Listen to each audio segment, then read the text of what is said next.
नमस्कार. आजच्या व्हिडिओमध्ये मी तुम्हाला पिठोरी अमावस्येची कहाणी सांगणार आहे. पण त्याआधी तुम्ही चॅनलवरती नवीन असाल तर चॅनलला लाईक करा आणि सबस्क्राईब देखील करा. कमेंटमध्ये श्री स्वामी समर्थ किंवा ओम महालक्ष्मी नमः लिहायला विसरू नका. आटपाट नगर होतं. तिथे एक गरीब ब्राह्मण राहत होता. त्याच्या घरी श्रावणातल्या अवसेच्या दिवशी वडिलांचे श्राद्ध असे.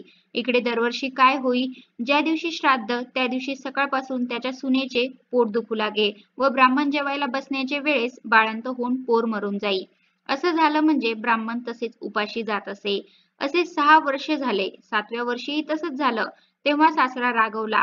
ते मेलेले पोर तिच्या ओटीत घातले.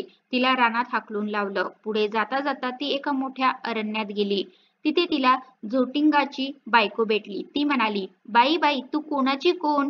इथे येण्याचे कारण काय? आलीस तशी लवकर जा, नाहीतर माझा नवरा झोटिंग येईल आणि तुला मारून खाऊन टाकील. तेव्हा ब्राह्मणाची सून म्हणाली, तेवढ्या करताच मी इथे आले आहे.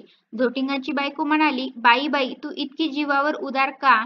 तशी ब्राह्मणाची सून आपली हकीकत सांगू लागली. ती म्हणाली, मी एका ब्राह्मणाची सून. दरवर्षी मी श्रावणी अवसेच्या दिवशी बाळंत होते व मूल मरून जाते.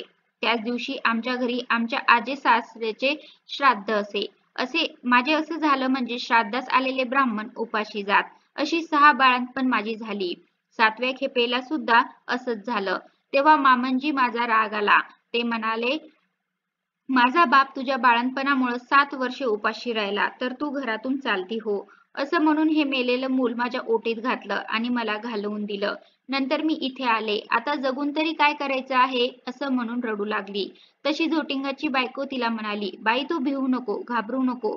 अशीच थोडी पुढे जा. तिथं तुला एक शिवलिंग दृष्टीस पडेल. बेलाचं झाड लागेल. तिथे एका झाडावर बसून राहा. रात्री नागकन्या, देवकन्या, 7 अप्सराबरोबर घेऊन तिथे पूजेला येतील. पूजा झाल्यावर खीरपुरीचा नैवेद्य दाखवतील आणि अतिथी कोण आहे म्हणून विचारतील.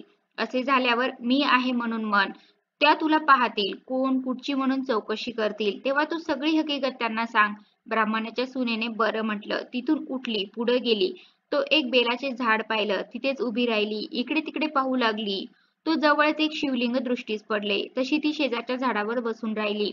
इतक्यात रात्र झाली. तशी नागकन्या, देवकन्या आणि 7 अप्सरांच्या स्वाऱ्या सुद्धा आल्या. त्यांनी शिवलिंगाची पूजा केली, नैवेद्य दाखविला आणि अतिथी कोण आहे म्हणून विचारलं.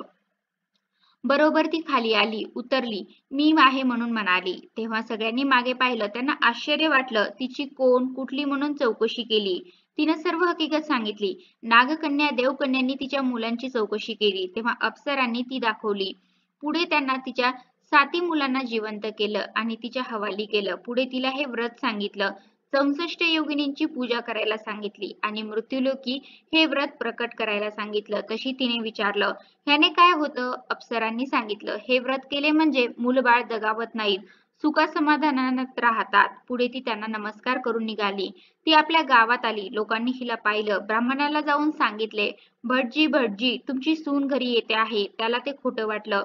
अर्धघटनेनं पाहून लागला.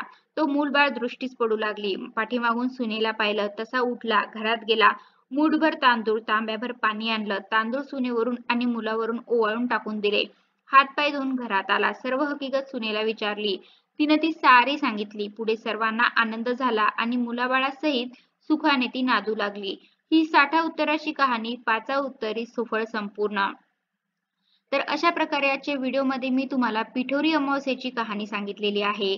कसा वाटला तुम्हाला माझा आजचा व्हिडिओ? कमेंट करून नक्की सांगा. धन्यवाद.